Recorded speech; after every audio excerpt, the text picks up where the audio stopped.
Good evening to you all. Okay, I want to first start by introducing myself. I'm Winani Thebele from Botswana. I work for the Botswana National Museum as chief curator for the ethnology division.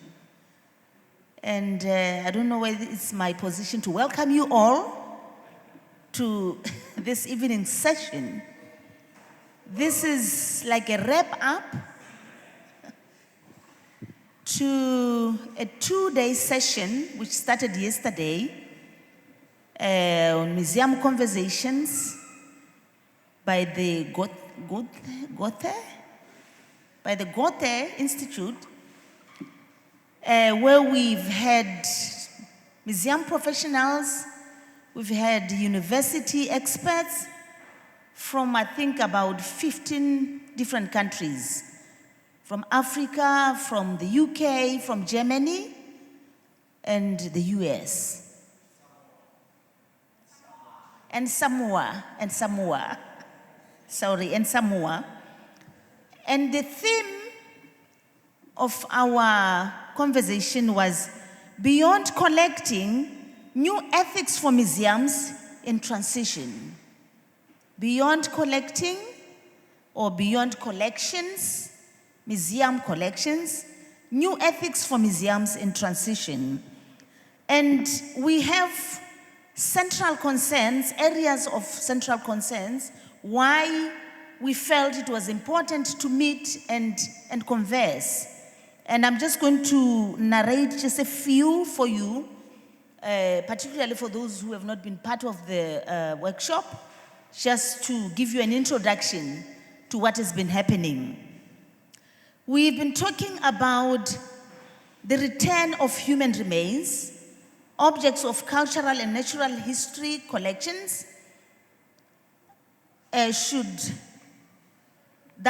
be thought together, not only in Tanzania, in the Tanzanian context, as the main subject in the public discussions around restitutions in Dar es Salaam.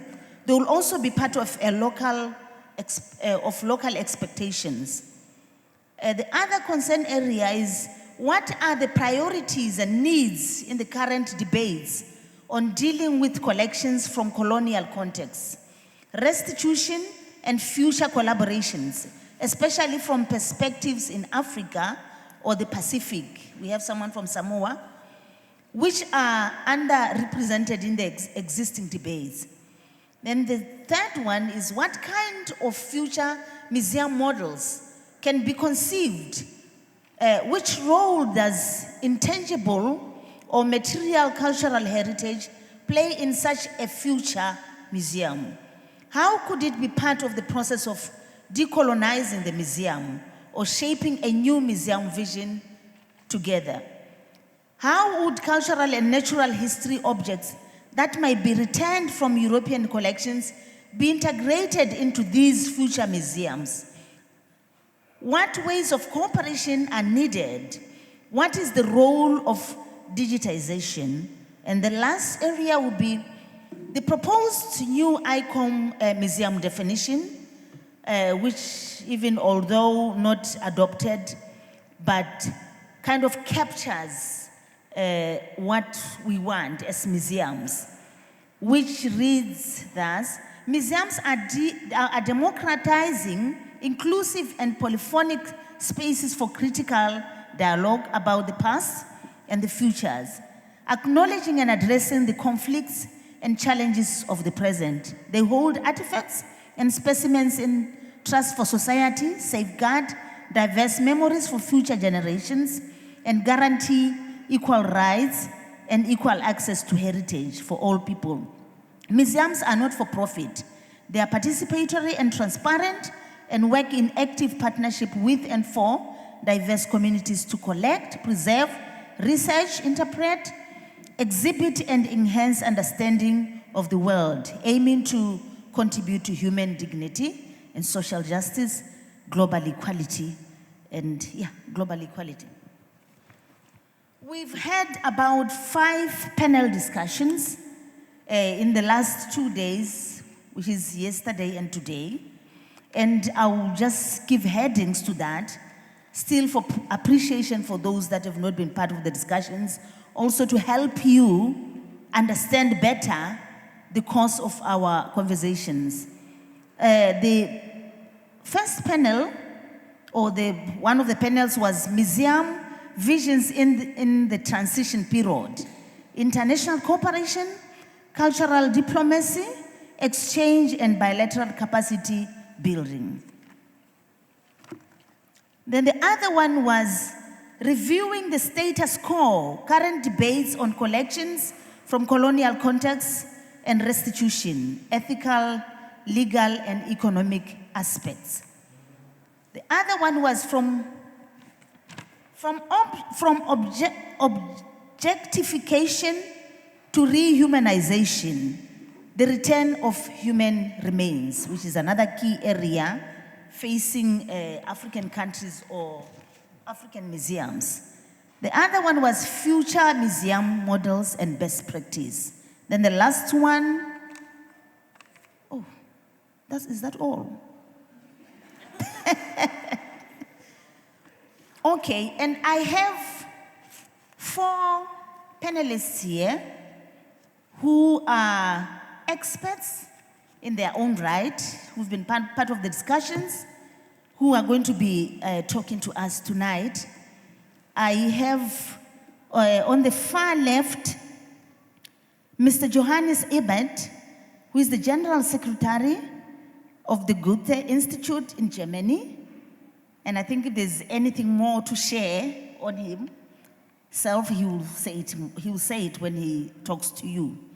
And then I also have next to me here, Professor Siraj Rasool, who is the African program, the director of the African program in Museum and Heritage Studies at the University of Cape Town in South Africa. And then on my left, I have Dr. Oswald Masebo from the Department of History, University of Dar es Salaam in Tanzania. And then on the far left, we have Professor Barbara Plankensteiner, who is the director of the she will explain later, MARKK in Hamburg, in Germany. They are going to be taking us through the different thematic areas. And I think on that note, we'll start with manifest, that's African culture. Thank you very much, Dr. Thebele. It has been an enormously fruitful and pleasing 2 days of the most forthright and straightforward argument and debate, for which we are grateful to the National Museum of Tanzania, to the Goethe-Institut, to Mark, and to Berlin Postcolonial for bringing us together as a follow-up to a conference that took place during 2018 in Hamburg at Mark under Professor Plankensteiner's leadership. And we are also meeting at a very particular time when the debates about what we mean by museum have been intensifying as restitution has been on the agenda of museums in Africa, museums in Europe, like never before. It has been there, it has always been there. There have been claims. It has existed as a general topic of how you go about museum, whether you can change your approach to collections management, whether you deaccession, whether you prepare for restitution, and so forth. And there have been very important cases of restitution that have happened over the years, particularly of human remains held in museums in different European countries. There have been restitutions to the Pacific area, to Australia, to South Africa. There have been restitutions to Tanzania. There have been dramatic restitutions that have happened to indigenous communities in North America. But restitution has posed certain challenges now for us about what we mean by museum and how we can remake the museum on a fundamentally ethical basis like it has never existed before. Because one of the things that we have discovered more and more is that the museum as we know it is not a benign, caring institution as it has always presented itself, of caring for collections for future generations. We have realized just the extent to which that, if you like, that ideology of care was installed through a history of violence, and how colonialism coincided with the birth of the modern museum. So when we do restitution, when we think about what it means to return human remains, what we are talking about is not just an exercise in collections management. This is not just provenance research for the purposes of a more enlightened collections management. What we are talking about is fundamentally rethinking what we mean by museum. In other words, where we have spoken during our meeting of thinking about the museum beyond collecting, beyond preservation, beyond care. And if your museumness is not predicated on care, what comes in its place? And in the examples that we have discussed, it has been emerging over the last 20 years or so, how interesting projects have been emerging in different parts of the African continent, but also in Latin America, of museums predicated on human relationships, in which the museum is the space of public participation, in which the museum is the space of knowledge transactions, in which what we mean by museum is grounded not in a collection or in a display or an edifice or building, but a museum is the process of work itself. And restitution offers, as Felwine Tsar and Benedict Savoir put it in their report to Emmanuel Macron, opens up the possibility of a new ethical relationship. So there are dangers on the horizon as we go along the path of remaking the museum, because governments act the way governments act.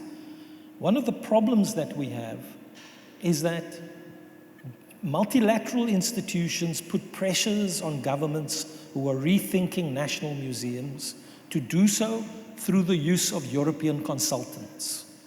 So you have the consultancy model in which museums are made by consultants, resulting in the fundamental disempowering of the people and the museum itself. And that is something that we have to guard against. That is something that we have to be watchful over. The second danger that we have on the horizon, and we have examples of that, it's one model of museum where we have Le Grand Musée d'Afrique, we have a new museum of Afrique Noire, is we have the possibility of installing a new monumentalism, or if you like, a new monumentality that is going to reproduce an older model of the museum. But it is there, it is going to happen, and we need to work out not just how to live with it, but how to turn those institutions, as impossible as it might seem, into democratic institutions. And I'll leave it there.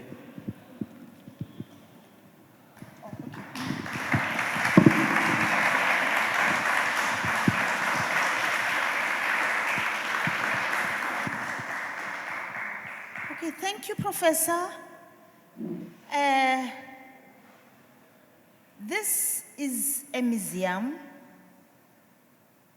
that is changing in response to the intensive debates surrounding issues of restitution, and the museum is forced to reflect into its functions and has had to develop new functions and refocus. And that is what the professor is talking about. This is a museum that has moved from the old ways of just collecting for collecting, you know, just for status. This is a museum that is more concerned with relations between people. A museum that is a mediator, a museum that creates space for people to come and dialogue, showcase their talents. That is the remodeled museum he's talking about. Thank you. I think on that note, maybe we should give a chance to Madame, just to neutralize. Thank you. Yes, hello everybody. For those who don't know me in the public, I'm a museum director in Germany, in Hamburg, director of a museum that has an ethnographic tradition. And maybe I start with that because that's also something that we discussed, the problematic idea of the ethnographic, which also is something that we are addressing in my institution, because I think it's a difficult legacy.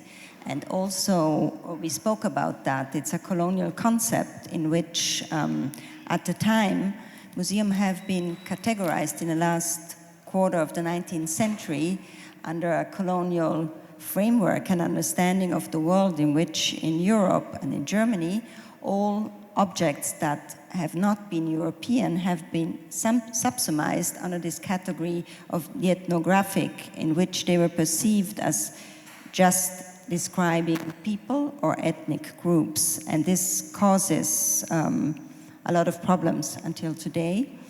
And I think what we are trying to do in our museum, and that also relates to what is happening with provenance research, is that we conceive the objects as that what they are in their individuality, and also as historic objects that at one point in time were owned by specific individuals.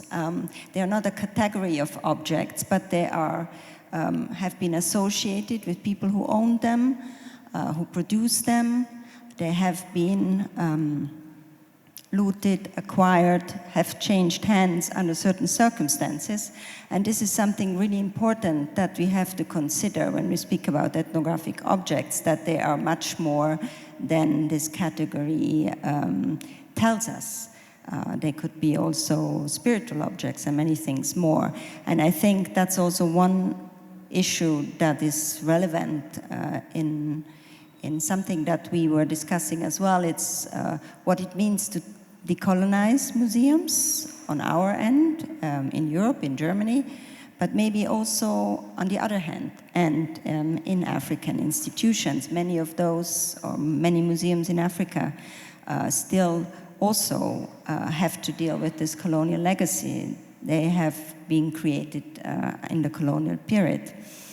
Another subject that I've noted that has been discussed is there's always, we speak a lot about shared heritage, but somehow we feel also it's a shared legacy, or somebody said in our discussion, it's we share the problems with this legacy, and so we have to address it together, and on both ends there's a lot for us to do to make that possible. And so I think for European collections, German collections, what is a very relevant aspect is transparency and access to the collections. And it might not, you know, it might seem very slow, the process, but I think what we also have to say that many things are happening which are maybe not so much known in the public, but I think there are many institutions that have started with provenance research to how do you say, to improve the documentation of collections. For our example, we have to create a new storage facility that allows better access. We have to work on our database to make it available online. We have to finish our inventory. We applied money to do that so that we can speed up the process. So we are working very hard on that end, which sometimes is not visible yet and is not known outside. And this is also something that somebody raised, that we maybe don't speak so much about what we are doing behind the curtains. And I think maybe we have to be speak more about it. Yeah. So another aspect that I would like to address is this concept of care that Siraj visited critically, because it also, this idea of care and preserving and conservation was also a very important factor of not giving access, not having things move, not return objects, etc., etc. But it's interesting because in our museum field, we are reusing this concept of care, but by giving it a different meaning. So, for instance, we are engaging in a European Union cultural project together with 12 ethnographic museums in Europe that is called Taking Care. And so we want to use this word care by saying we take care of what people expect from us, or about the changes that we need to make. We take care about expectation, concerns of the communities, but also of descendant communities, about issues like restitution, etc. So we are kind of filling this idea with a different,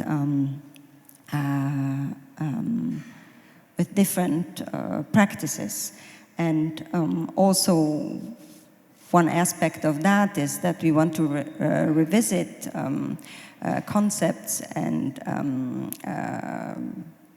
how do you say? I'm a bit tired already, so my English is fleeing.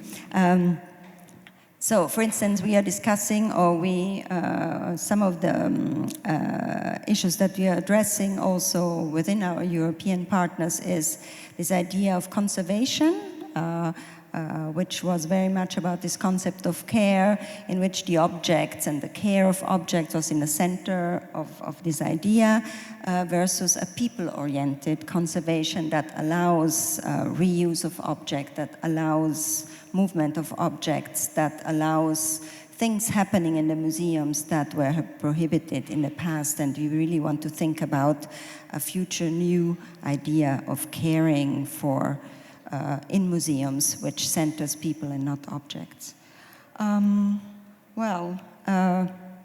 Yes, what I think also maybe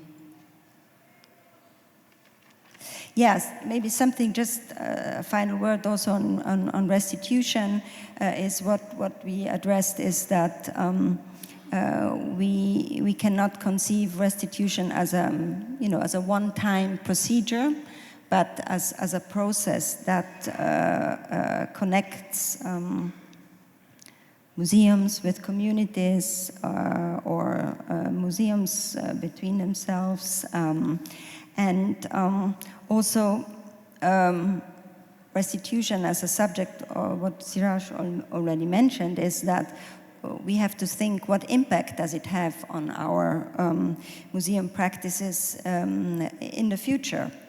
on each end, and what will it mean in our practices, in our engagement with communities, but also in our engagement with stakeholders and expectations for our institutions, because we always spoke a lot, it was also mentioned in the final discussion that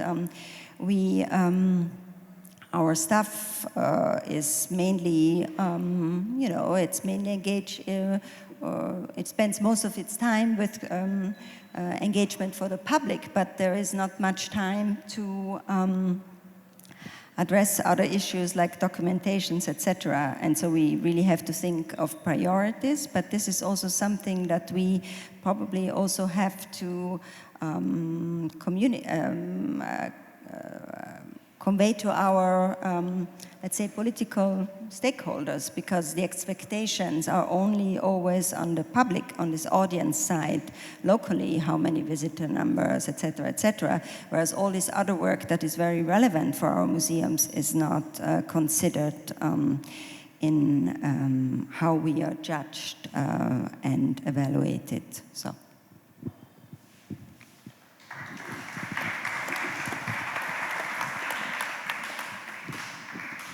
Thank you, Madam Plankensteiner. She has talked about the collections that they inherited, colonial collections based on racial stereotypes, and the mammoth task that they are undertaking to do provenance research on the collections. And she's also talked about, how they look at the whole issue as decolonizing of the museum, so that anything inherited from the colonial period really is shaken off, and we kind of see a new institution that is access-friendly, and where the responsibility of looking after the heritage is shared, and communities of provenance are also involved. She's also talked about improved documentation, which is part of the new functions that they've adopted. I think that would include digitization of the objects, so that there's easy access to the collections.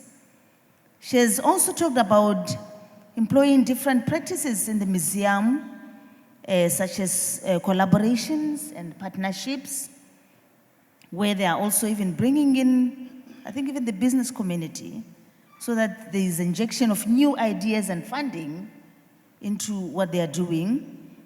And also the fact that they have given consideration also to issues of restitution, where they are considering what that would mean to the museum and what also it means to the communities, either the local communities in Germany or the communities of provenance when it comes to colonial collections.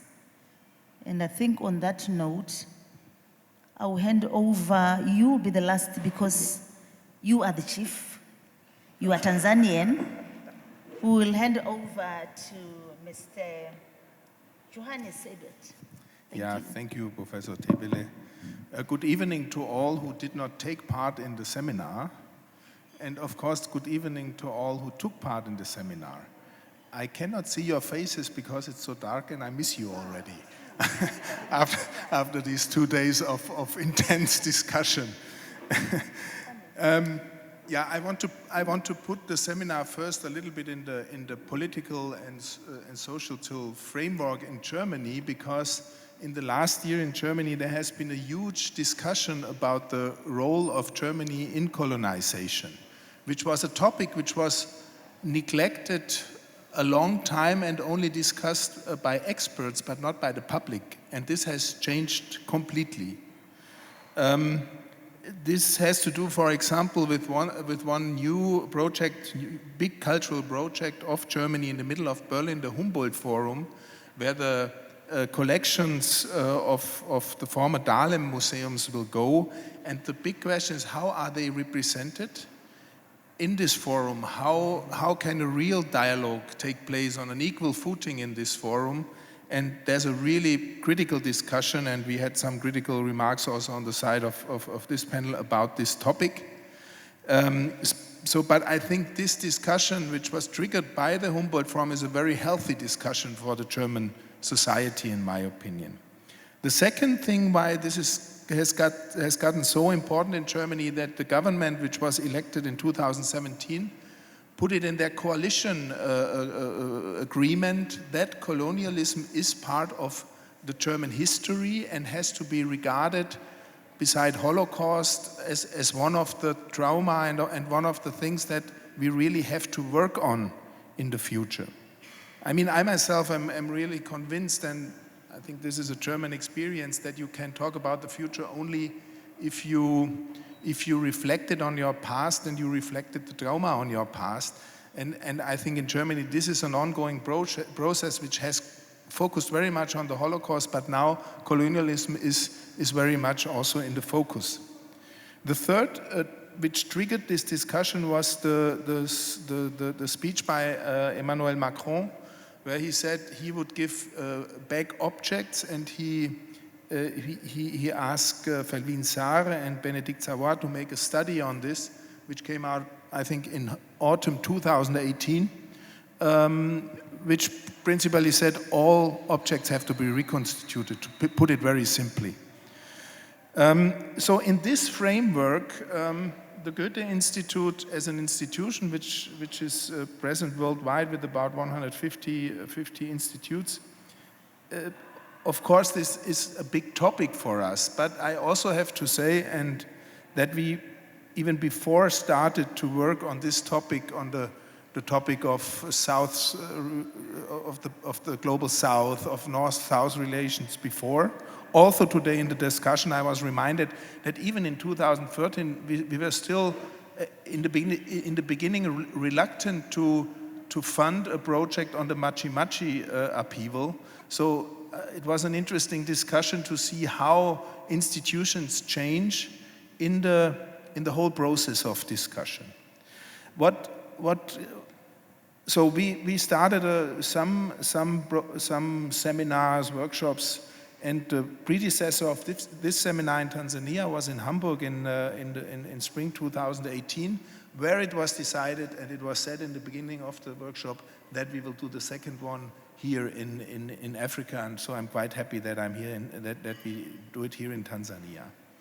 What I want to, I mean, I have to say the discussions have been so rich and complex that it's very difficult to line out certain focuses. So I just do it on a very personal level. Two things were very clear. Human remains have to be repatriated and brought back. This was one thing which was mentioned again in the end of the conference. And the second, which was clear, objects have to be archived, digitalized, and the archive has to be opened to those people who deal with these objects. I was very impressed by the discussion on the human remains, which of course is full of emotion, and as a German participant you still feel the injustice which has been done. But I remember a side discussion with Charles Kabwete from Rwanda, who said,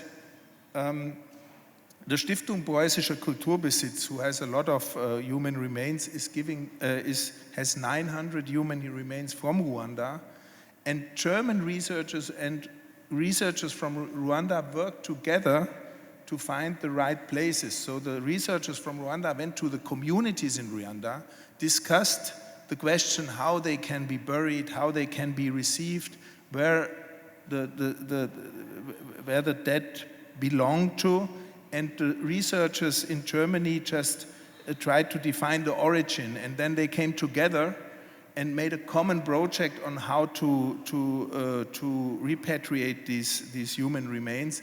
And I think maybe this kind of projects, and I think the publication will come out soon, the common Rwandan German publication, this kind of approach could be an example of how to deal with this difficult question. What was clear in the discussion was the urgency, especially of the two mentioned topics, and we discussed also about how can we lobby that it goes faster. But on the other hand, I see in these 2 years since Hamburg, a lot of things have happened. Yeah, we should not forget that. What also Barbara Blankensteiner said. A lot of things are going on.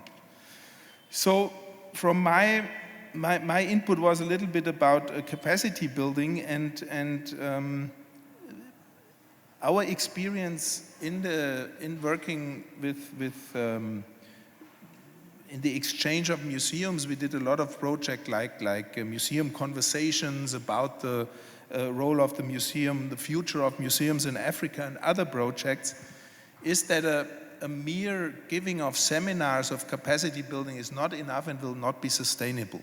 And I said in my input, the mutual learning, because also the Germans have to learn a lot in the exchange with their colleagues, is the important point, and we have to develop together this concepts of mutual learning. And then in the discussion in the end, there was one point that the mutual learning from best practices, learning from bad practices, from things which went not very well, that this should not be only between African and German participants, but we, through our network of the Goethe-Institut, can also bring other people from other countries who face the same questions. And I want to take this home and think about it with my colleagues a little bit more. My last point, because this was also, which was in my mind, was the final panel when Leontine Meyer from Sachsen said, the museum as a place where you also deal about the actual and hot topics, yeah, of societies. Yeah, the museums in Saxon are in a very conservative, even right-wing radicals surroundings sometimes, and there are special challenges for these museums. And I think this question, to go over the collections and think about how can we discuss the hot topics of our societies in the museum, and also like this bring new people in. I think this was another thing which I brought in my mind from the 2 days discussion. Thank you very much.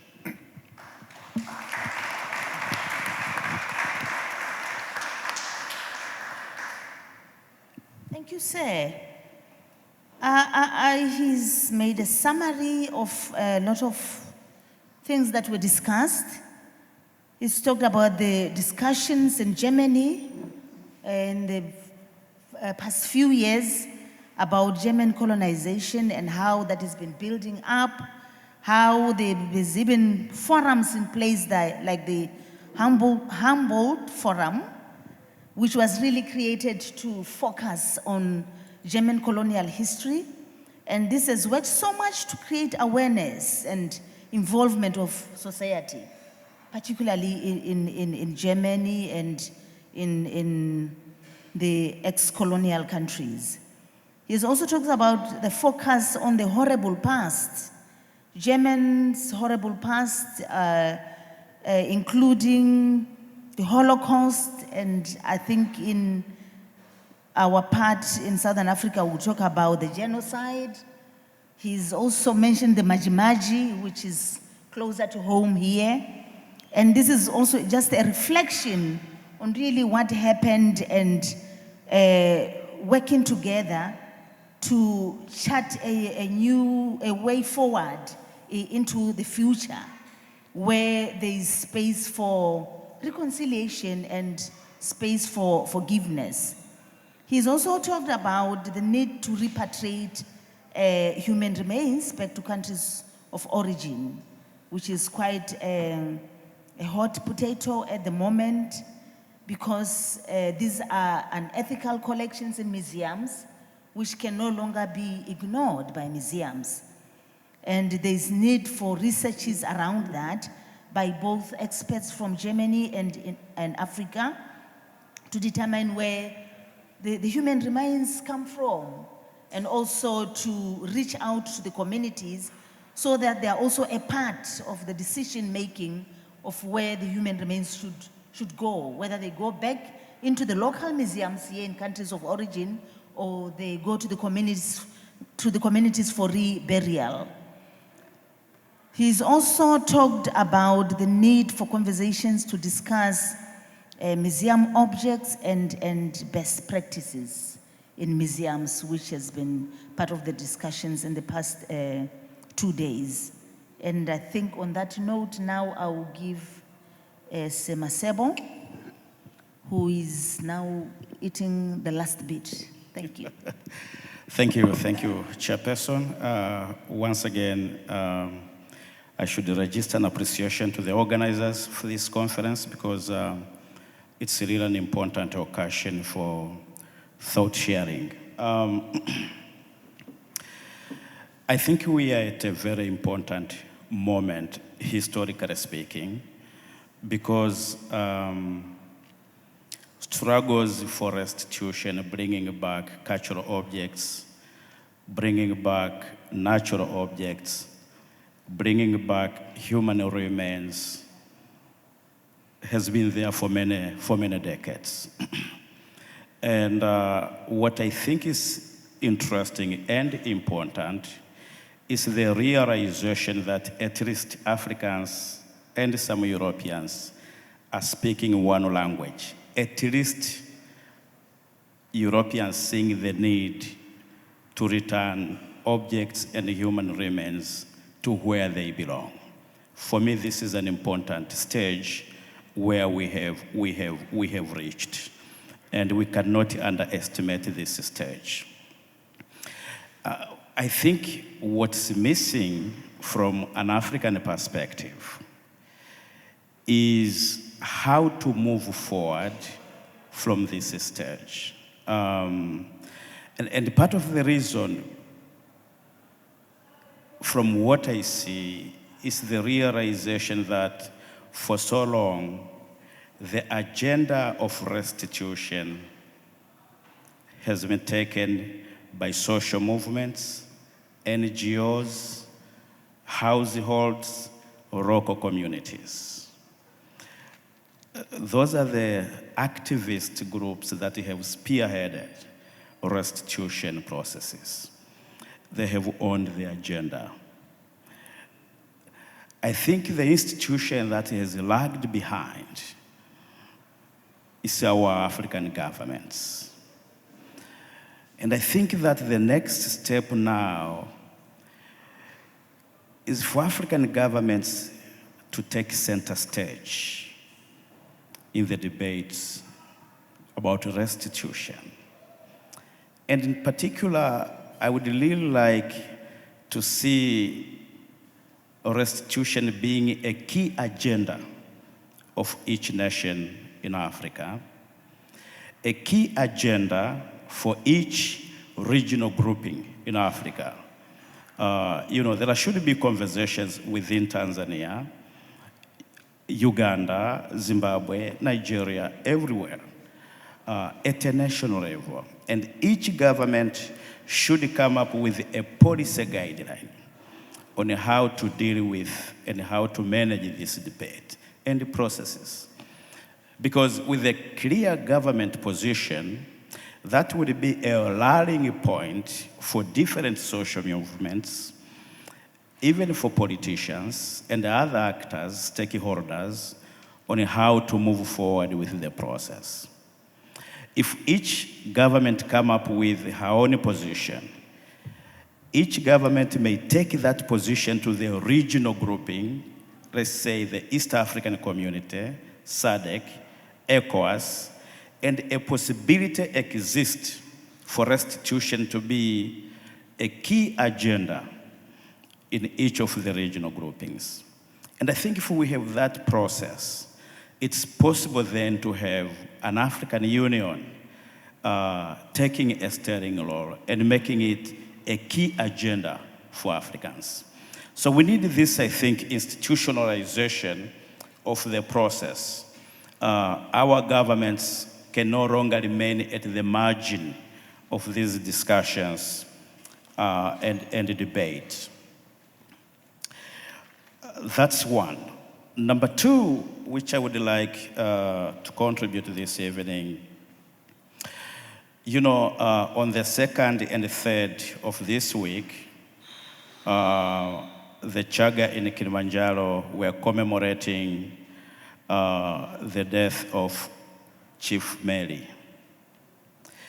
Last week, I had the privilege of traveling to Songea in southern Tanzania, where there were commemorations of 113 years of the Maji Maji War.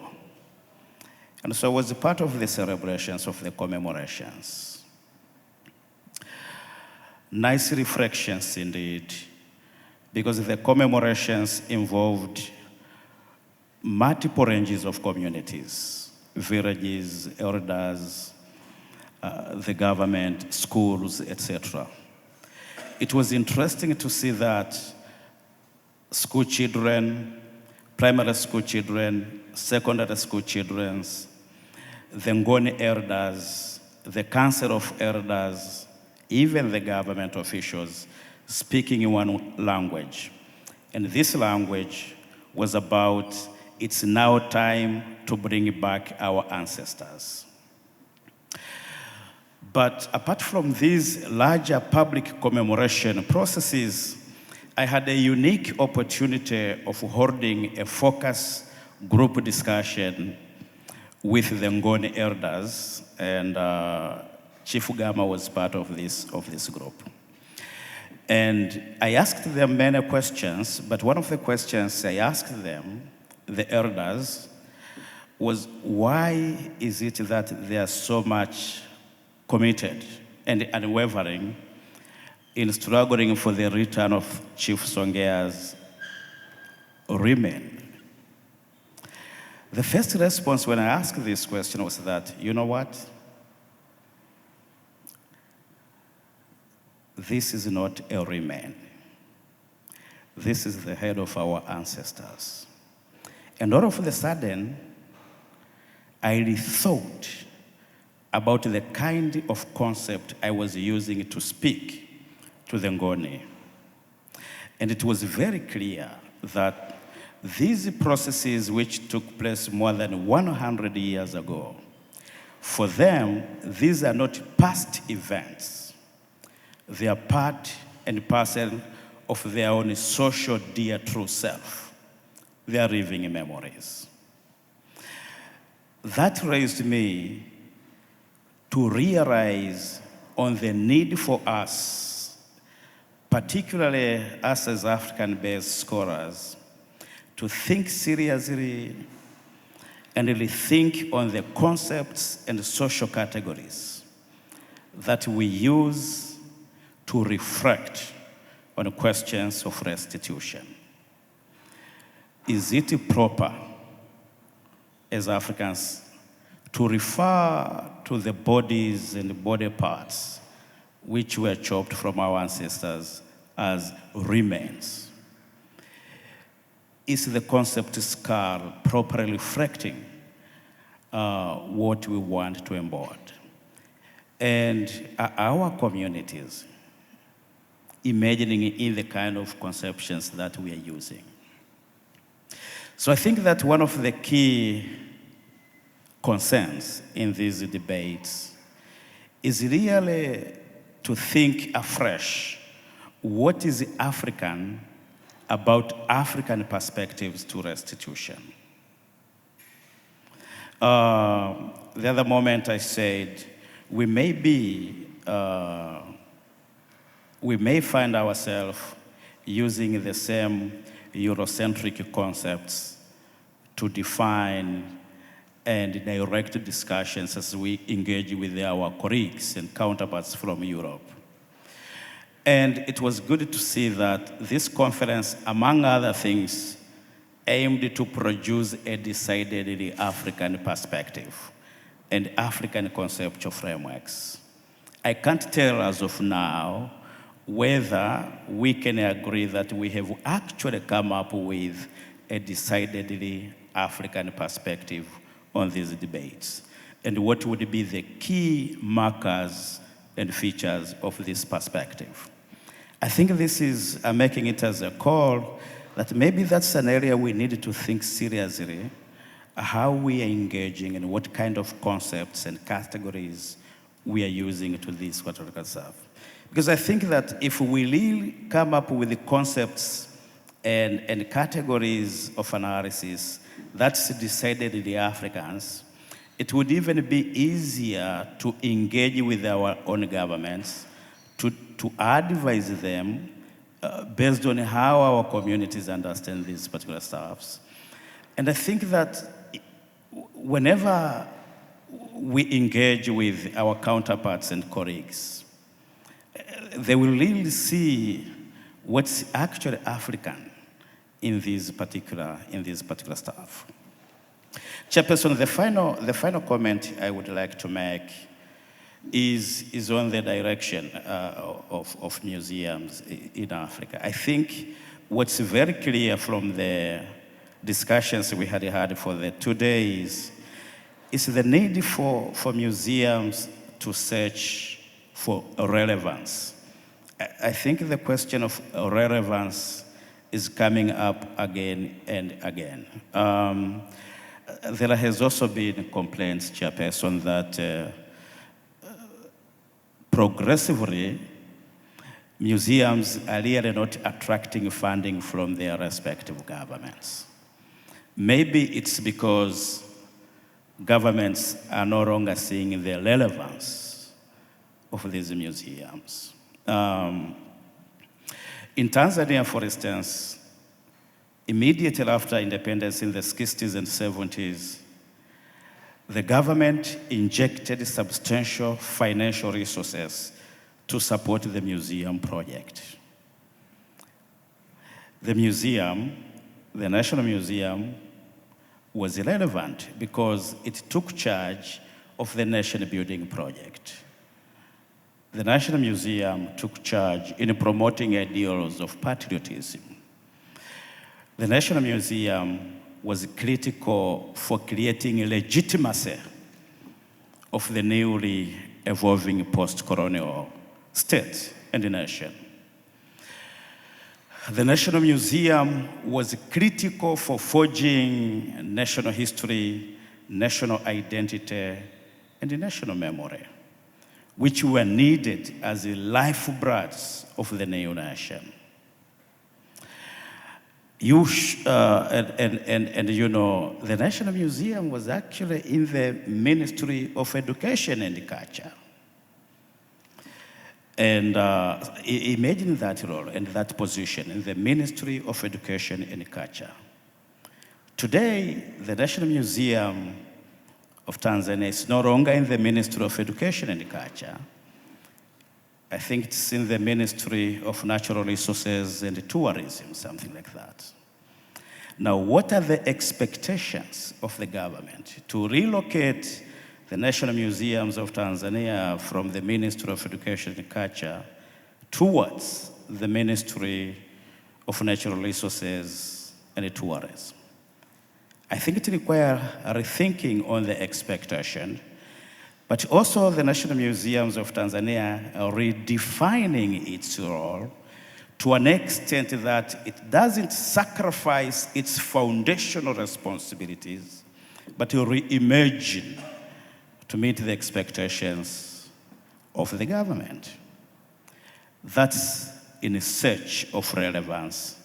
But similarly, I think as the discussions have proceeded in the past 2 days, is having museums that are really community-based. And I think the key issue here is the extent to which museums are relevant to differentiated and varied communities. How is the museum projecting its relevance to the youth population, to children, to women, to elders, to the government, to religious institutions? you probably need different strategies to reach out to such a varied community, because a community is not homogeneous. There are a lot of interests.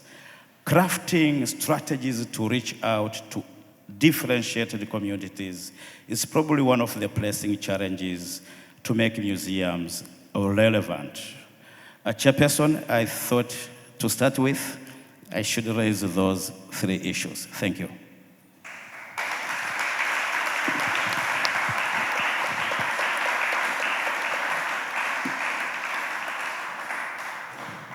Thank you, Dr. Masebo. I think he has raised critical questions that, to me, would really speak to the Tanzanians themselves if they were here, because the focus also is to talk to Tanzanians, make them reflect on their history, on their culture, so that they also chart a better or informed way forward. He has indicated that he feels that this is an important historical point where we are talking issues of restitution of human remains and objects. And as one voice, like I indicated, there's 14 different countries that are represented here. And yesterday we had a group of youth here. And I think that is something to be happy about, that at least we also have, which is important, our colleagues from the global north, colleagues from Europe, where the collections are. I think really, even for our politicians and our elders, we never thought that it would come to a point where we are under one roof and talking about the human remains and collections. And I think he has a point there. That is why I'm saying I think all this will appeal to the local people here. He has also talked about the issue of the African perspective, how to move forward then in this kind of situation. Because he feels that the agenda has been taken over by the media, by the business sector, by the youth, but he feels that the position of the government, our politicians, is not clearly visible in all these discussions. Since the beginning of all this debate and the mounting pressure and everything, the media in particular has taken so much interest, and the communities. But we all still want to see the legislators. We want to see them at the forefront, because that would make things a lot easier. He says there should be policy guidelines guiding all these issues of restitution. And he thinks this would really create a uniting force if all were equal and key players in these discussions. He has also talked about regional bodies taking this as part of their agendas. He's mentioned ECOWAS. We have the SADC, and Tanzania is also a part of the SADC, which would really maybe build up to the position of the African Union, so that this really is like a continental agenda. And I think it would really make things a lot easier. He has mentioned the celebrations, the commemorations of Mangi Meli, of the Maji Maji, and the participation by all, I mean, different sectors, I mean, even the politicians themselves.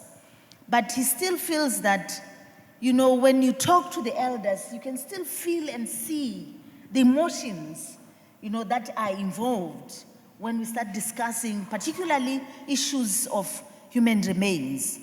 And he thinks that it really goes back to the professionals and the scholars, such that they really find a nice and better way that would really appeal or present the African case in a much more domesticated way. He has gone also to talk about about the direction of museums in Africa, which talks about issues of relevance. How do we make the African museum relevant to our own cultural and historical backgrounds, such that it doesn't appear like a foreign entity to our own local communities. And I think that is like really, really important. We also feel that this would also appeal to the governments. It would make them see the relevance and the need to give financial, political support to our local museums. He has talked also about the displacement of museums into wrong ministries. This is a problem that we've talked about in many different forums. We also have a similar problem in Botswana, where the museum would probably move from the Ministry of Culture to the Ministry of Environment, because under the Ministry of Environment, they talk about something and some small function of the museum is seen to be relevant to that ministry. It kind of renders the museum powerless, such that if the museum is not like really focused, they could lose direction and end up really not delivering and being relevant enough to the community.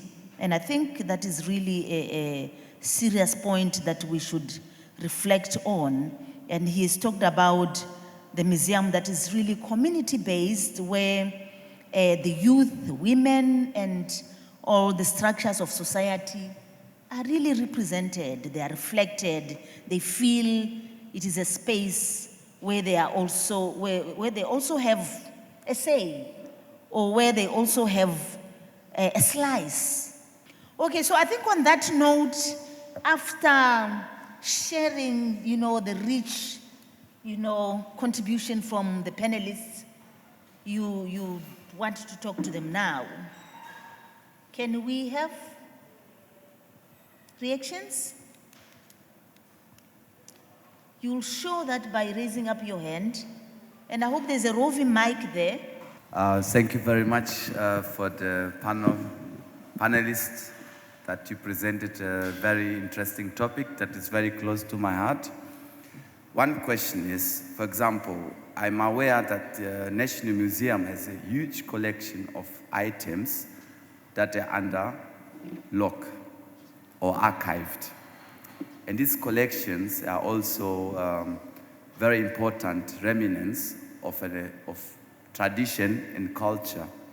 Customs, I would rather use the word customs and norms that none of the citizenry of our country, Tanzania, will ever put an eye on, for whatever reason. None of what? The items that are archived are in this National Museum, but I'm afraid the way it was presented to me, I had the privilege, and I'm allowed to say that I will not use this privilege I leave it source, I protect my source, that this collection that is here will never see the eye of the public for any other reason, and there will be no push for this collection to see the daylight ever. And the reason behind it is that a system that educates our curators, that educates our public, is still embedded in the colonial past, which is to add to the point number 2 that you mentioned, that there's an Eurocentric way of approaching the way when you ask the Ngoni elders, why are you wanting to push the remains to come back? And they gave you the response according to their view. And in retrospective, also I met a group from the Ngoni people. They approached an idea that they wanted actually to do a research and an exhibition about a missionary who baptized the Ngoni elders, the chiefs, who are, what is the name in English again, who were hanged. So they wanted to do research about the life of a European missionary who baptized the Ngoni chiefs before they were executed. I mean, what kind of direction is that? I mean, if you have a community platform that is concerned about the past, they should focus on the past of their people, our people, and not just about the people who were part of a system that killed norms and traditions. So I just want to put that question to the forum in the context of the Tanzanian experience. Thank you. Can we have another hand? I think we'll take a few questions before we hand back to the panelists. Hi there. I just want to make a point that I really appreciated the comment about care and how important we think about what care means in terms of our practice. And I was really taken by something that the director of the Pitt Rivers Museum said in Oxford, following a collaboration with a Maasai from Tanzania and Kenya. And they had an event in Oxford maybe just a few weeks ago. And one of the things that the director said was that for so long, curators museums have had a focus on objects, on a care of objects. That's the very definition of what it means to be a curator. But she says for that museum now, leading that organization, she wants the focus of care to be on people. And I just found that really powerful because for many of us that are community engagement practitioners, that's always been what we do. That's always what it's been about. It's been about people and the relationships that we build with people. And I think if that is something that if that's a philosophy that can permeate much more through the museum sector, through museum practice, that can only be a good thing. Thank you, Madam. There's another hand there. But I also want to believe that some of the colleagues that are over there that have been with us for the past 2 days would also be helping, to answer the questions. The public ones are directing the questions to us. I know I have panelists here, but also to you. But anyway, over to you, sir. I would like to say thank you for your statements. I listened carefully, and what I observed was that our African colleagues were talking like naturally on the restitution of objects, not only on human remains, but of objects as well. I missed this in the speeches and the statements of our German colleagues, and I would like to ask you why. Thank you. Maybe we can have another. Oh, where's Kai? Let's see. There, at the corner there. Kai, was your hand up? He should talk. Okay, you can get the madam there. He's shying away now. Good evening. My name is Caroline, and I'm a culture journalist and very keen to absorb as much. So I've been listening keenly. My observation is, first of all, I wasn't aware actually that a lot of museums were, both here and in Europe, were sort of birthed from that colonial theme of collection. And so I think it's interesting that you'd say, more than one of you, that this is an interesting time in history to reconceptualize or think of museums with this notion of care. My question is, with regards to the role that, what are the actual artifacts from Tanzania? But I know of Mangi Meli, and I followed that story closely. But really, what are the artifacts or the collection? I also was I saw another collection that came here briefly I remember Sarita was in it, where I saw some artifacts that came briefly here at the museum, but they went back. And there were some spiritual objects, and then there was a beautiful collection which showcased the history of the Lutheran missionaries, how they came here. But again, these artifacts are not remaining. So may we know a little of what exact artifacts? And Dr. Masebo, you speak that the government doesn't yet have a policy, but does the museum here have an actual mandate? I mean, what is their position on these artifacts, be it human remains, be it the actual objects? And I also would like to just add on to what I really have observed being a culture journalist here on the role of museums and care. It's interesting that you speak of the time in the 60s and the 70s where the national museums were very much in demand by the government in pushing forward. I imagine at the time it was nationalism, and today, though, we have a culture of people who really have subconsciously, without knowing, they're so pro-religion. Their religion, the two religions that have connotations with our history, they have absorbed, globalization has affected our music, it's affected our cuisine even.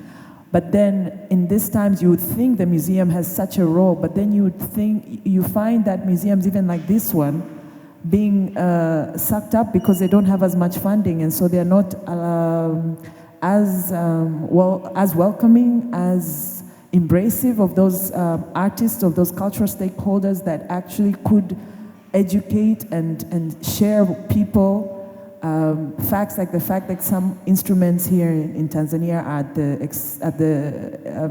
they are the threat of disappearing, indigenous instruments, which we do not hear in our radio stations. And so the role is big, but what is and I really would like to ask even anyone who can answer, what do you think is the role really in these times, how important? Because as a culture journalist can tell you, it's very important now to have so much more dialogue of people in Tanzania to know their history. And from that wellness point of view, which is gender inclusive. So, yeah. Thank you, Madam. Do you want to perhaps respond? Or we should take some more? Perhaps we should give the panelists. There's another question. Okay. All right. Give him. So, very quickly, my name is Harrison. Anyway, I go direct to the question. So, first of all, to Dr. Masebo, by the way, I'm looking forward to this African perspective. But I'm also wondering, even the concept of museum itself, it's also problematic to the Africans. At least from what I heard from the first speaker, some of these objects which are in the museums were spiritual objects. They were not used, they were not made to be looked at in the museums. So I can imagine you have quite some work to do. When you start this project of African perspective, I'm very much looking forward to that. How you problematize all these concepts and whatever exists in this whole museum processes. The second question is you've talked about African governments, and I'm wondering how much has the Tanzanian government involved in this conference, in this 2 days conference? Has there been like an official from the government? Has there been, is there any report which is going to be produced from here, which is going to be given to the Tanzanian government? Has the government showed interest in this conference? And the third question is at least to the Western countries. You've talked about African countries should have their policy guidelines, but from what we have heard, sometimes the Western countries do not encourage this because they want these objects to stay in their museums. Somebody gave an example of the multinational organizations hindering some African countries from asking for restitution. So this is to the Western countries. are they ready for such initiatives from the African countries? That's it. Thank you. Thank you. Hi. First of all, thank you for being here. I appreciate that a lot. I come from the global north, and I've realized that very often I reproduce structures that I'm not aware of, and I only have to think about them and then come to realization.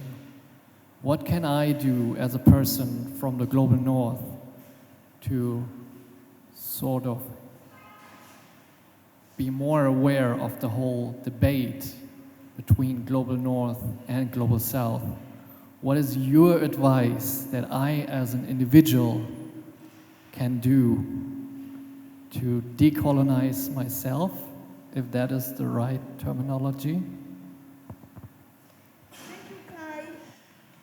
I think there was a number of questions.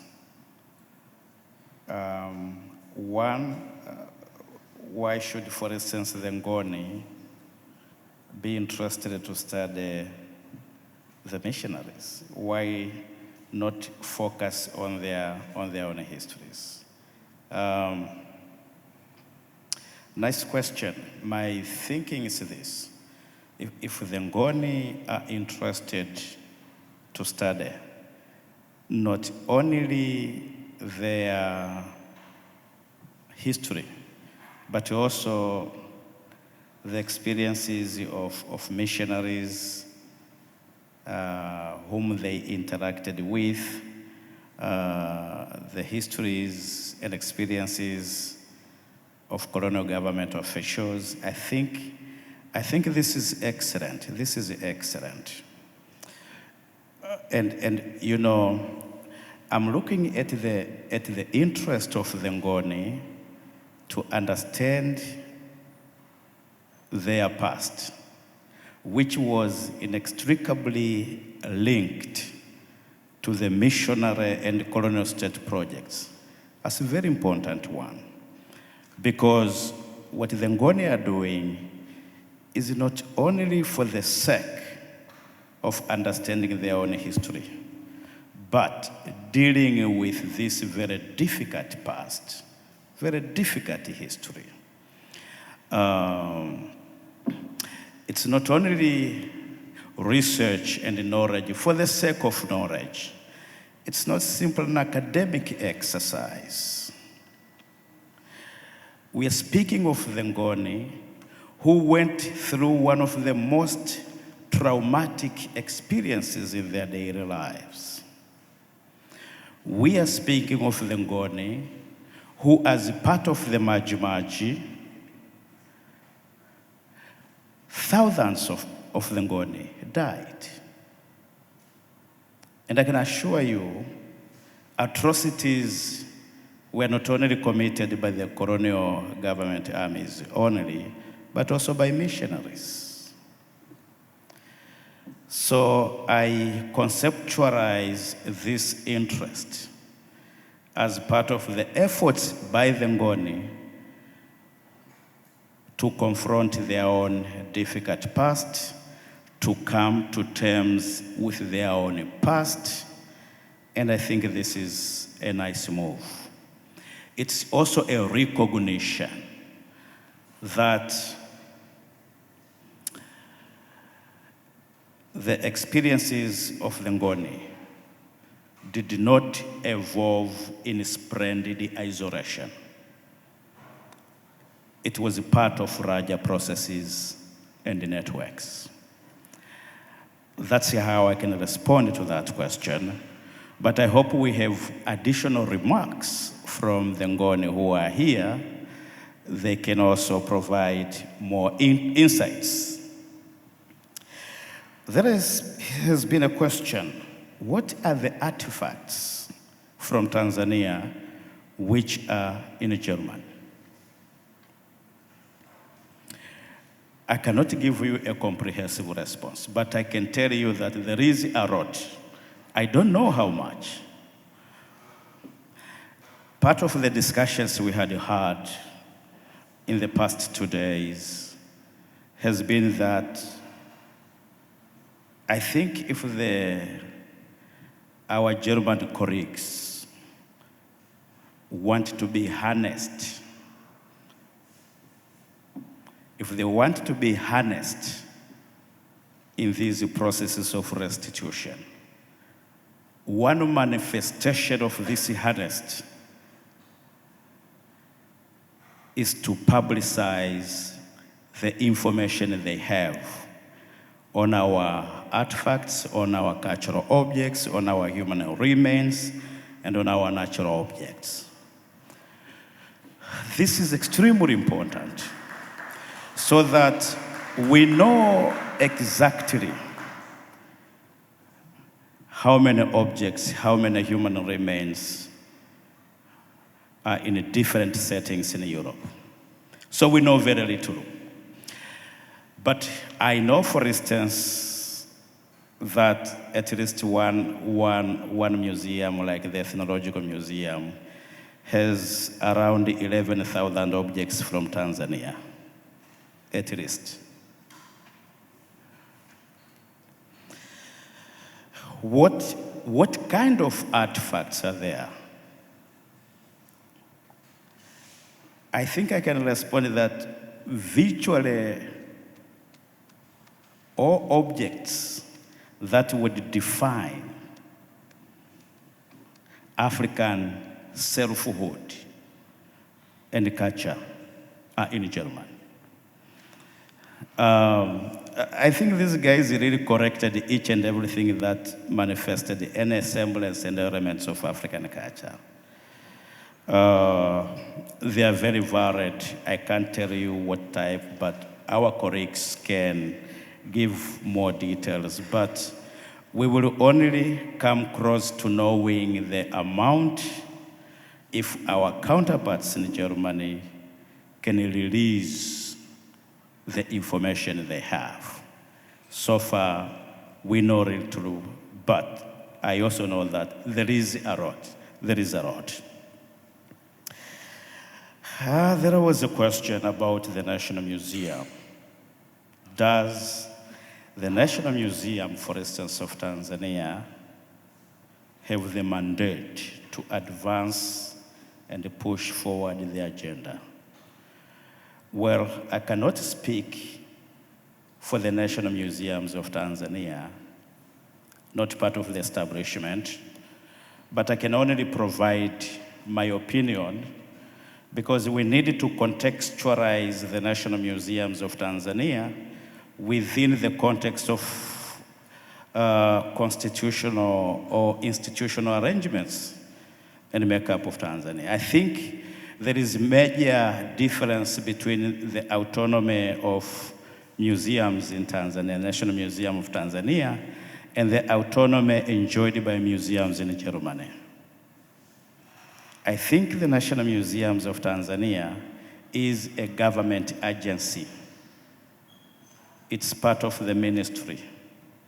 It's not an autonomous entity. I know, given space, the National Museums can do a lot to push the agenda from a technical point of view.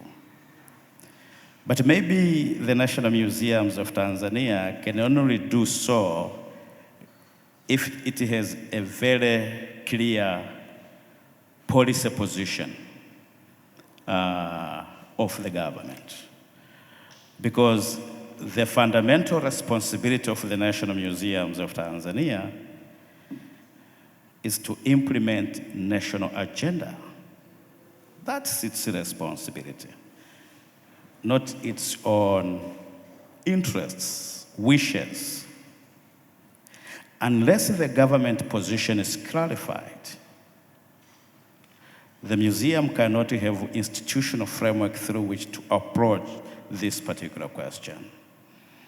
And that's why I was making a call for the need for our governments to have very clear position and strategic direction so that institutions such as the National Museums of Tanzania can know and chart course of actions that are not contrary to the strategic position of the government. There was a question that the concept museum is not African, I think, if I got the question correct. Well,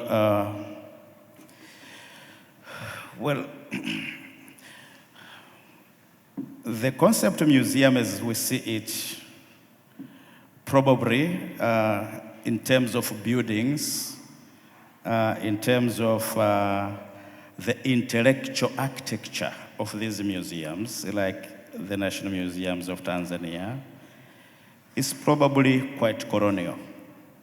And this is probably not surprising, considering the fact that the genesis of the National Museum can be traced in the context of British colonialism. But also considering the fact that a great deal of the objects in the National Museums of Tanzania was collected during the colonial period. So in many ways, the museum inherits many of the politics of colonialism. After independence, there were many efforts to nationalize and to Tanzanianize the museum, but the intellectual architecture, the organization, the structure, the exhibits remain the same. For those of you who have had an opportunity to visit the history hall, see what is exhibited down there. Still very colonial representation. And I think that's why we are making call for the need to decolonize not only the structures, but also concepts which we have used to make sense of these particular processes. Chairperson, maybe I should end up here because I have I had many questions, but we can continue with this. Thank you very much. Thank you, Say. I think I want to give to the other panelists just to... Yeah, just because I have to go to the plane. Quick reactions, yes. I would take the next question. So two questions. The first one was, it was not intentional not to talk about restitution. It was maybe caused by tiredness and exhaustion and concentrating on other topics. But we of course discussed it at length and deeply in the 2 days. I think in the first panel, as far as I remember, and it was connected. I mean, you said some things about that, and I mentioned this too, that the archive should be open so that it's really clear what is there and in the museum. Then we talked about the provenance question. I think this is a very important question, and we also remarked that maybe there is not enough funding for the Provenienzforschung, for the research in provenience. And we talked about the complexity of the restitutions, I think, on both sides. So maybe you will be a little bit deeper than me because we don't have a collection as Goethe-Institut, which in this respect is an advantage. But maybe you will discuss a little bit deeper. I found the last question very interesting. How can you personally,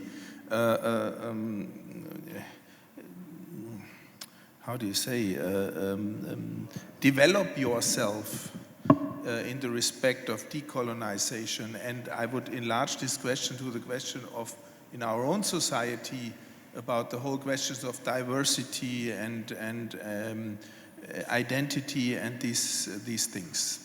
And I think it's a big personal task, and I cannot give you a final answer to this. But in my opinion, it's a long work. It's a long work of reading, and I'm just reading a book, Kübra Gümüşay, Language and Being, about a Turkish lady. Her parents came to Turkey, and she's writing about what she's living with her language and how she's regarded in German society like Muslima in a negative context. So I think you have to really get deep into literature. That's my way to do it, and then try to question yourself all the time. Yeah, but I cannot give a final answer to this. This is my own recipe how I deal with this question. So, and now I think I have to leave. Thank you very much, because my plane is going. I enjoyed being with you these 2 days. Thank you very much. Thank you, Johannes. Okay, he has to leave, but then the struggle continues. Okay, I wanted to come back to the question that you posed, Christian. I was speaking about restitution, but maybe I did not specify of cultural objects, because I assumed my museum owns objects and it's about that. Or did you have a specific question that you wanted me to address in that respect? Pardon?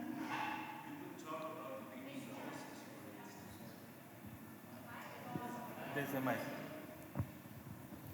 No, it wasn't specific, but what I sensed was that you were talking about the restitution of human remains only, without talking about the restitution of cultural objects. And if you ask me personally, my question to you would be, for instance, when can we expect that the Benign bronzes in Hamburg, the many you have, go back to Nigeria, and not only on loan, but for good? Our Senator of Culture, does it? Okay. So our Senator of Culture has made... Use it like a singer. Use it like a singer. Okay. Yeah. Thanks. I'm not used to that. So our Senator of Culture has made a public, in an interview, he has said that he would support restitution of objects, works that have been illegally taken. And so that's the framework, and we operated, and we started negotiations. And I cannot tell you how long it will take. It's a procedure, I mentioned that before, but there is already a first contact. In general, it's under this framework that we deal with the subject matter in Hamburg. So if we get a request, we have to how to say it to my English, I'm so tired. Sorry, I have a blank out.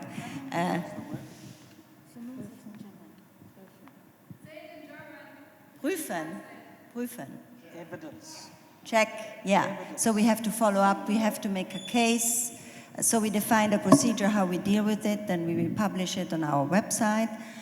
So whenever there is a request, we have to address it in an open-ended way. We have to make a case, because the final decision is being taken by the Hamburg government. That's the procedure. But in general, there is a public announcement by the senator that we address this fact. So that's what we do. Yeah. Maybe to the question to you about the collections. I think you have answered it already a little bit, but I just can say that it's whatever you can imagine.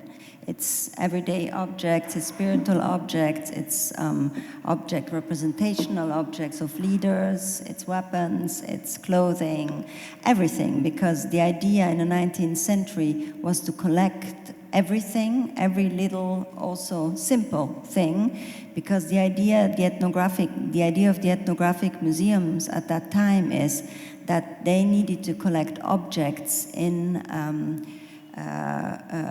to substitute written documents to be able to write the history of world cultures or all peoples of the world. That was the idea. And so that happened under colonial context, obviously, and so under conditions that we all know.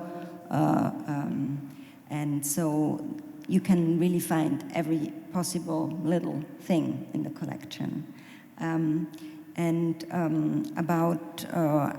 said that in my initial statement that, well, I cannot speak for all museums in Germany, but I think there is really an emphasis to put collections online for transparency, and I can just say for our case that we still have to do a lot to enable that. We have to revise our database, we have to work on the entries, etc., etc.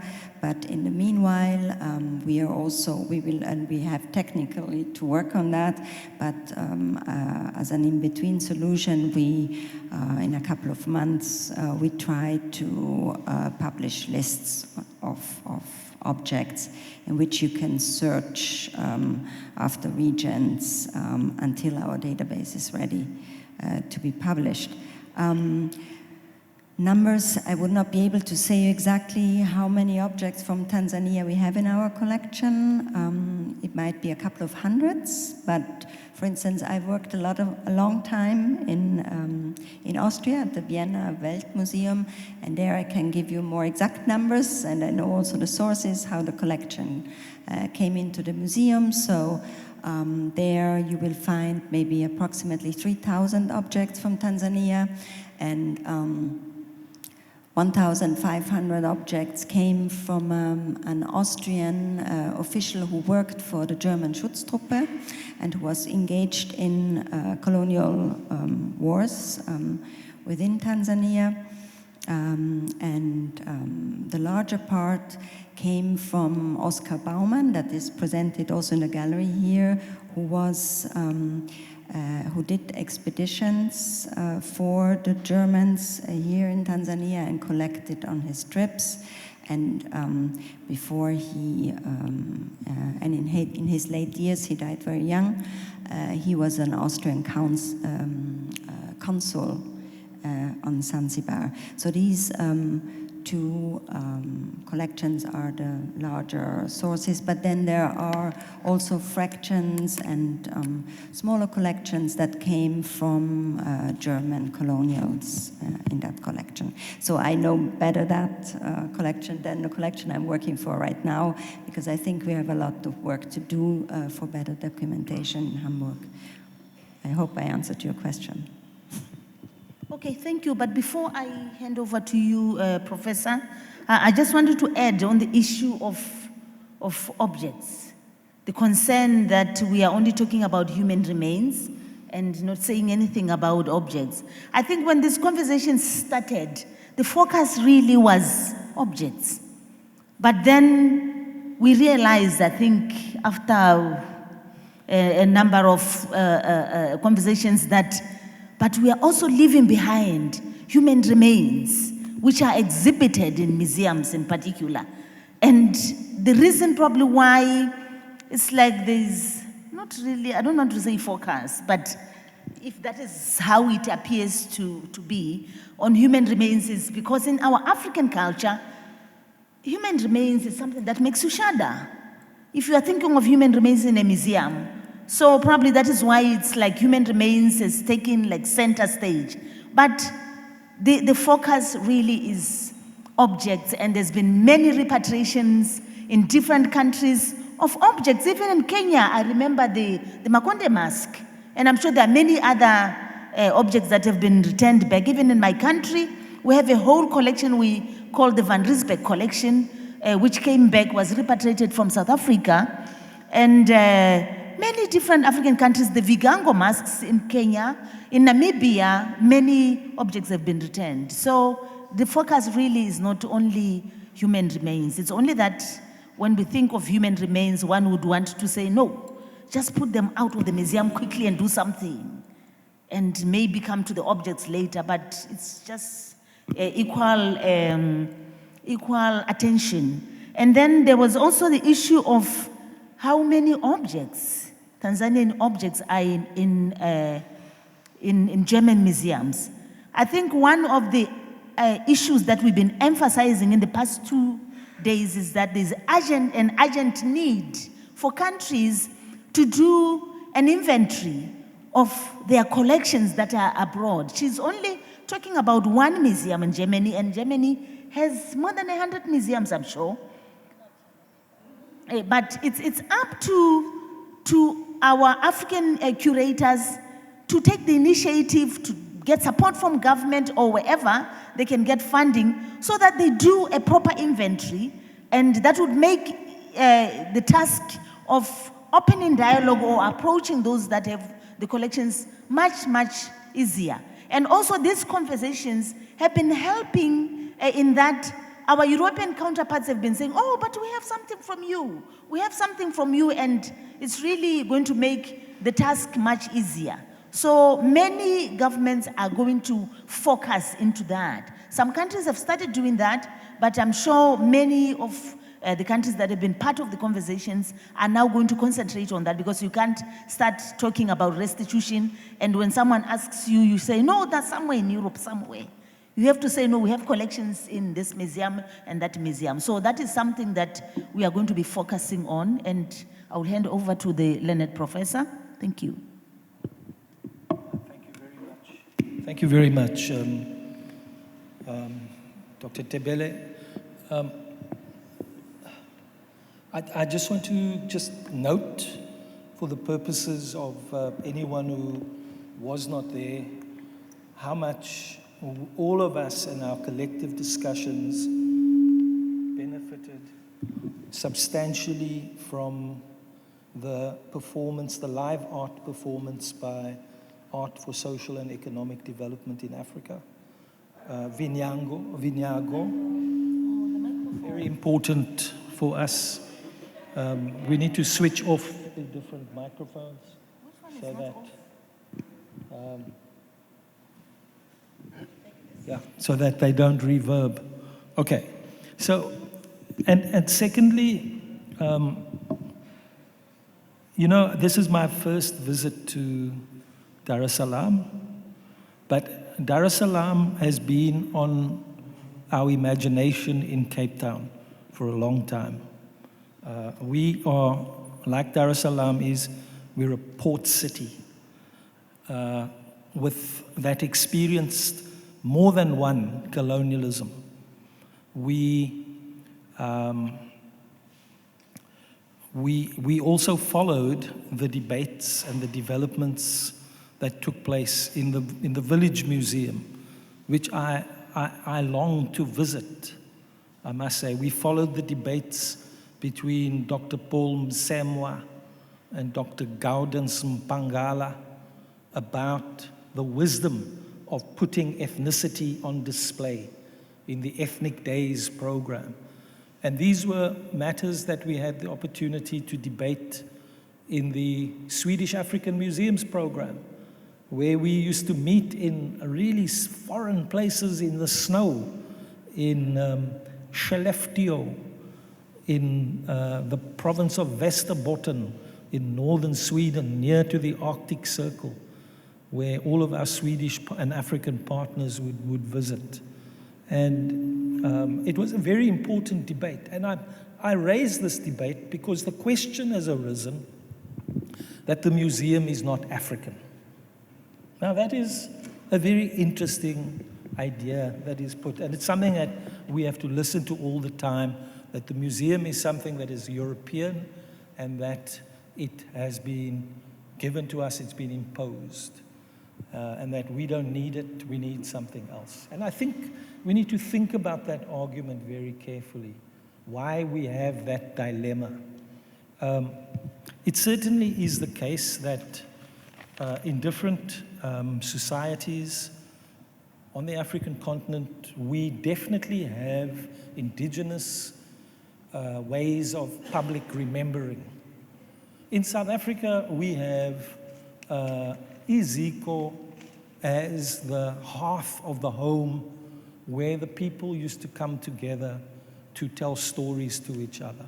And it's not just iziko, amasiko, it's also amagugu. It's also caring for things that are related to stories. So there is an indigenous approach to something that we can call museum. Just like if you go, as our colleagues have argued, for Great Zimbabwe and other such sites in Southern Africa, that there are indigenous ways of caring for site museums.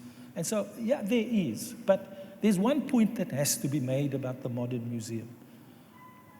And that is, this museum emerged and it took its shape in order to install a model of citizenship that sought to instruct Europeans what their place was in a global system of domination. That is why this museum was created for the government of people and the government of things. And that is why we don't have that museum, except the version that came to all of our countries in the form of the ethnological museum. And we have to examine this problem. And what we have in common in thinking about the ethnological museum is that it was born as part of native administration. It was born as part of the government, the colonial government of indigenous people. It varies between societies in Southern Africa and Eastern Africa, but essentially we were all governed in the Lugard system of indirect rule and rule by chiefs and the installation of ethnicity and tribe as units of colonial government. And what we do in Southern and Eastern Africa is to try to excavate indigenousness out of that coloniality. And it is an extremely difficult task. And these are tasks that we need to do with these collections. These are tasks that we need to do, and we need to learn how to do that, because the answers are not clear. Because we are not going to reproduce the ethnological model. This is not just the transfer of an ethnological museum and its collections in Europe to an ethnological museum on the African continent. And so these are fundamental things about the way we are working, in which we are asking for the possibility of thinking about what a museum can be in the future, outside of its governmentality. Someone said, the problem of the museum is that its collections are hidden away. That's part of the fundamental contradiction of the modern museum, caught between public access and conservation, in which it hides things away from the people because they say the people will destroy them, and makes copies available to them from time to time, and yet it has to claim that it provides the widest possible public access. And we see that debate playing itself out. Once you move away from a preservationist understanding of the museum, it provides a better methodological solution to that problem. Finally, we have this problem on the African continent of the seeming impossibility of museums being entrusted with the work that they need to do through arm's length governance. Because in many of our countries, museums are incorporated into the structure of the state, incorporated into the structure of government departments, so that even the leader of museums are designated as directors general and go to government department meetings. It's a serious problem. We've had that development in South Africa, where the national museums, the new ones and the old ones that they've tried to remake themselves, are museums that were governed by independent councils, in which the state could not dictate to the council. Now things have changed. It changed particularly under the rule of President Jacob Zuma, a beleaguered president, a president who thought there were challenges behind every corner. And in a condition of suspicion, he turned all ministers into all ministries, into entities that had to deliver to the president, so that the president could tell the people that every arm of government is doing service delivery to the people. As a result, national museums in South Africa were designated as agencies of the state. Agencies. So we have a process of centralization in process, where we also have new grand museums being planned of the narrative of the ruling party and its successful struggle against apartheid and its successful creation of a non-racial society. In other words, the triumphal model predicated on patriotic history.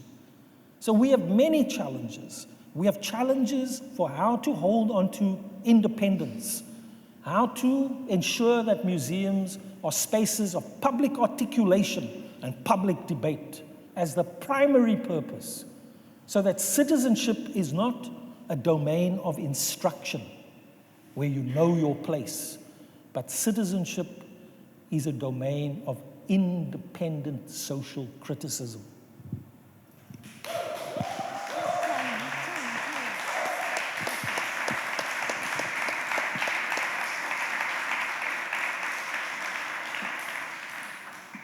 Thank you, Professor.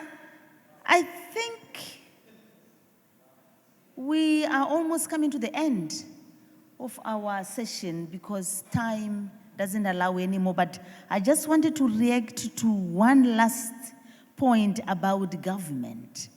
There was a question about how the government has been involved for this particular workshop, in this conversation, the Tanzanian government, but this also applies to many other governments because we've decried the fact that we need support from governments. And I don't know if I'm better placed to answer that one. We were with Flower from the National Museum, but would you want to say Flower being from the National Museum kind of represents government? Because we would want a situation where maybe the minister has been officiating, opening the workshop, and some other structures are also part of the workshop. Because there are times when we condemn, and yet we are the ones, to blame. If you are not creating awareness, if you are not taking the conversations to government, then how do you expect support from government? So I think this is one of the challenges that we are faced with. Is he from government or another question? Good evening. My name is Achilles Bufure. I'm the director of the Museum and House of Culture, here where we are. So I think I belong to the government. There was one question about whether we have the mandate to discuss and do the procedure of returning the objects. As far as I know, last year, the Minister for Natural Resources and Tourism gave an order to the National Museum of Tanzania to initiate the process. And we have been forming the committee, we have having some procedures, but again, we cannot do it on our own. There are some other superiors, other stakeholders that we have got to contact, to discuss together, and to take it into a national level status. So this is how I can respond to that question. That we already have the order, the National Museum already have an order from the Minister of the Natural Resources and Tourism to initiate this process. For this, there was a question of the object remaining in the storage rooms, and they have never come out. I don't know how to respond to this. I think the conference members have gone through the exhibition. They have seen some of the collections which are already in the galleries. But again, we also attend all government events. We have been going to Sabasaba, Nane, or other tourist, wherever events and all that, displaying some of the objects that are in the storage rooms. But again, we also still give the rooms reservation for any person who would like to go into see an object in our storage rooms. So if you want, you do the special reservation that will take you into the storage. So I don't, as the director of this museum, I have never seen someone who would like to go and want to see an object, and then he hasn't been given a permission to go and see that object. So if there is anyone who would like to see, please come to my office. I will give you an access to see the object that you would like to you yourself to see. Thank you. Hello. Okay, thank you so much. I think that answers a lot of questions. And on that note, we are coming to the end of our session. And I just want to ask for the last big round of applause for our panelists.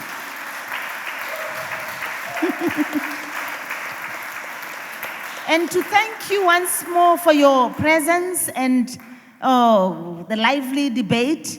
And a good night to you all. Thank you. Bye-bye.